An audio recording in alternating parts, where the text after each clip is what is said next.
From a romantic movie, ano? And then itong medyo may pagka-romantic din yung peg ng series, no? Nahirapan ba kayong ipalabasin yung kilig moments silang dalawa ni Angela and Robin? Hindi eh. Natural eh. Pag nagtinginan sila, may kinang yung mata nila parang totoo. So effortless yung kilig ng dalawang to. As in, ang dami ng, if you saw the teaser, the trailer, may mga scenes sila palagi ng almost nose to nose. Wala, effortless. Nakakakilig sila together. Very, very natural yung kilig sa kanilang dalawa. Nasa take one. Madalas take one. Madalas take one. Madalas take one. Iba yung kinang ng mata ng dalawang artista. Okay, thank you, Black. Congratulations. Thank you. Sample daw ng tinginan! Grabe naman yun. Alright, thank you for that wonderful question, Mr. Bobby. Next up, we have Dolly Ann Carvajal ng Inquirer. Philippine Star na. Hi. To the whole cast, what's your takeaway from the character that you portray in the series? Or what did you learn from the character that you portray? Anybody can answer. Thank you. My takeaway from playing Alice, Irene Perez, is that pwede ka palang maging sobrang in love, pero sobrang tapang at the same time. Kasi sa sobrang in love niya, medyo nasyusyungan na siya eh. Na parang kahit medyo masakit na, go pa rin ang go. Pero ang galing kasi you learn something from it na parang sobrang tapang nitong tao na to na nakaka-inspire. Hindi mo akalain na magagaling yun sa isang 16 years old.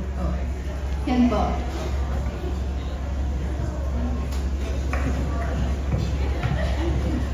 Anyone else? Oy, Jack and Boy lang. Ayun, ako po natutunan ko sa pagganap ko kay Drake. Natutunan ko po ito kay Direct Jack, kaso wala na po siya ngayon nasa US na yung AD namin. Parang meron po kasi akong sobrang bigat na eksena para sa akin kasi sobrang bago po nito sa akin, like humahagul-gul po. Yan. Tapos di po ako makaiyak. Tinuro po sa akin ni Direct Jack na hindi kailangan palagi matibay ka, sabi niya. Simula pagkabata mo, hindi mo pinapakita yung emosyon mo. Lagi mo pinapakita na matatag ka. Pero minsan, kailangan mo din ipakita na hindi ka naman talaga matatag. Yan yung tutunan ko dito. My takeaway naman sa character ni Trip, si Trip Palma kasi, grabe din siya magmahal, as in sobra. Quiet lang pero buo siya magmahal. And umabot sa point na kahit di rin siya mahal or hindi na-reciprocate yung love sa kanya, mamahalin niya kasi mahal niya yung tao. And yun, since may mga experiences din ako siguro before na ganun, ma-apply ko yung sarili ko na sometimes pwede ko rin mahal, mas okay din na siguro na mahalin ko din sa sarili ko. Or unahin din sila.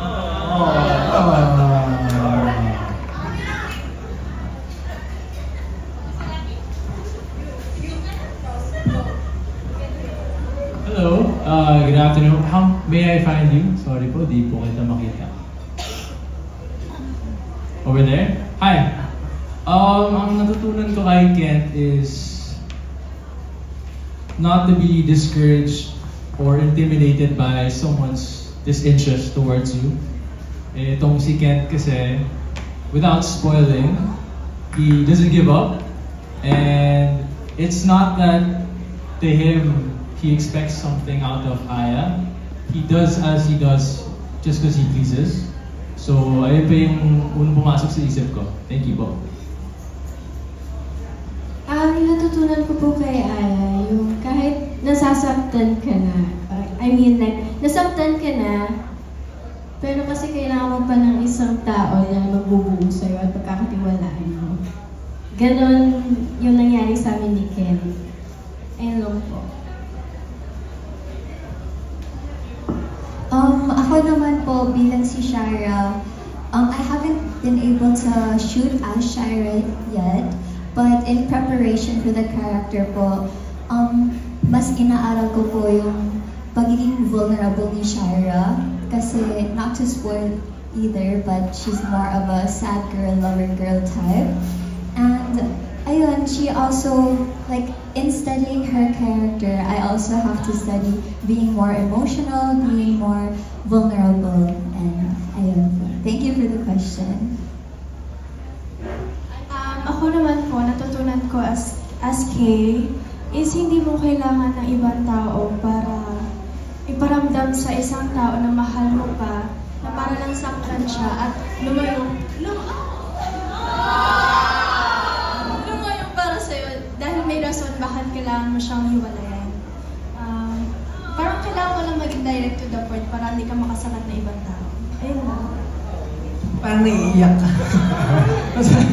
Parang inisip. Akin naman po, as Sheen Mendoza, sometimes po you have to fight for the person you love kahit minsan nakakalimutan niyo yung sarili niyo. Yeah. Wow! Alam mo talaga yan. Hindi po, yun po. Sometimes you choose to love po who you love. Kaya paglalaban mo talaga hanggang dulo. Puro hugot. Abangan natin yan. Thank you. Thank you po. Puro hugot indeed. Tagos na tagos. Okay, so take note. One question for one media member. Alright, nagkakaintindihan ba tayo? Hep hep! Hep hep! Viva! Viva! Ba't may nagsabing Viva 2? Sino yun? Ano ba yan? Ay naku, hindi pala kayo masunurin, no? Pero just want to say hello to everybody and I want to remind you to use our official hashtags tuwing ina-address nyo kami online, no, wherever social media exists para mas madali nating makita ang bawat isang post.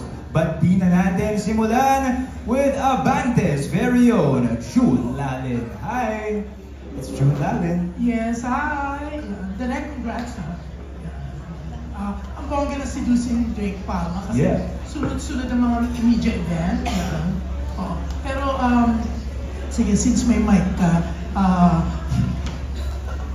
congratulate ko rin dapat si Direk. Thank you, Sir June. Nasad kami.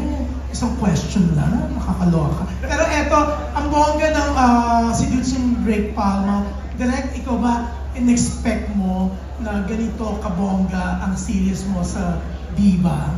Siyempre, ang bongga rin kasi nanalo ka ng ilang awards dahil sa katatapos mo na ng project, di ba? May future yun yan. Thank you, Sir Jude. Actually, nung una lumabas yung teaser na si Robin pala, nagulat ako sa engagement. In less than 18 hours, nasa 2 point something M. Tapos parang in-expect ko na kapag lumabas si Angela. Kasi nag-expect sila ng partner, ng female partner. Feeling ko mas dodoble yung engagement. In which nangyari nga siya. Nung lumabas yung pangalawang teaser with Angela, naging 4 point something in less than 24 hours. So ako talaga nagulat, na-overwhelmed, and of course, happy kami lahat, even the cast, tsaka ang Viva. Yeah. Pero Direk, can you describe bawat isang artista mo? As a person? Bilang artista, bilang sa set. Sila? Siyempre ako, nag-chat tayo, na-excite. Sobra ka na-excite, di ba? Yes, Hindi nga lang pwedeng mag-reveal kasi. Oo nga tinanong mo ako, sabi ko, di ba pwede? Pero yun, sobrang happy ka, sinasabi mo sa akin. Pero yun, simulan natin kay Robin, yan, hanggang sa iba. Si Robin kasi nakasama ko na siya sa Instant Daddy before, pero very minor pa yung character niya. So na nagkita kami dito sa Seducing, natuwa naman ako kasi nakita ko siyang nag-matured as a person, as an actor. Tsaka mas umangat na yung role niya, dito siya dito. So nakakatawa yun, and Robin is very professional. Sobrang professional lang batang to. Nakikita mo yung dedication niya as an actor. Hindi siya na-relate. Alam niya yung dialogues niya, alam niya yung eksena, alam niya yung character niya. Makikita mo talaga yung passion niya sa ginagawa niya. And si Angela naman, nakakatuwa itong batang to kasi ang sweet-sweet lang talaga niya. Kapag may kinokorek ako sa kanya, sorry siya ng sorry. Feeling niya may mistake siya. Pero it's part of the job of the actress na i-correct minsan ng director kapag mali yung tingin, mali yung marker, whatever. Pero she always apologizes. Kaya nakakatuwa na sobrang niyang pleasant as a person. And very sweet person din. Kung nasusweetan ka dyan, baka isipin ng iba na may hindi ka magandang experience sa iba. Ay, hindi. hindi. Very sweet person talaga siya. Tsaka lagi niyang inuubos yung chocolate ko sa akin. Marami kasi akong dalawang food sa shooting. May sarili akong box. Lagi niyang tinitira yung mga chocolates ko. Pero okay lang, it's for everyone naman. And si Dylan naman, nakaka one day shoot pa lang yata tayo. No? Very nung look test pa lang nakita ko na ang pleasant ng personality niya. Very approachable siya, lagi siya nakasmile, nakikipag-usap siya. And yun nga, nung shoot na namin, during lunch break, tumabi siya sa amin. As in, sign kasi yun na approachable yung tao, sila yung lumalapit sa mga staff. No, tumabi siya, kinain din yung chocolates. Wala ko maalala, si Angela lang talaga yung mahilig sa chocolates. Lima pa sa likod. Lima pa sa likod. Si Frost, ang cute kasi ng character niya together with Yumi. Sila kasi yung comic relief ng series. Ang galing-galing nilang dalawa. Kuhang-kuha nila yung nai-imagine kung ulitan. As in, medyo comedy si Frost dito tsaka si Yumi. I think si Yumi is first time niyang gawin yung ganitong klaseng character na may pagka-boyish, pero comedy yung dating. Lagi sila nagbabato ka ni Angela kasi mag-BFF sila. Masaya sila katrabaho. Si Sarah kasi hindi pa kami nakakapag-shoot ng scenes. So nakita lang kami sa look test. Pero I think I'm excited to work with Sarah soon. Si Rafa naman, lagi ko sinasabi, si Miriam Tiangtao. Ang ganda-ganda mo. Ang ganda-ganda talaga ni, mabait dito si Rafa. And always listening sa mga instruction. Si Shin, ang galing-galing ng batang ito. Hindi ko alam si Ethan, pag sinabi kong iyak, iiyak talaga siya in left or right eye na sinabi ko. Very, very, very effective as an actor. As in, lahat ng cast, magaling lahat ito. Para silang future ng entertainment natin. So I think, happy ako sa amin. Congrats and good luck. Yan. Ang gaganda na sinabi mo sa mga cast, no? Thank you, Sir Lu. How about the host daw? May comment ka? No comment. Okay, thank you. Ayun. Sample naman ng iyak.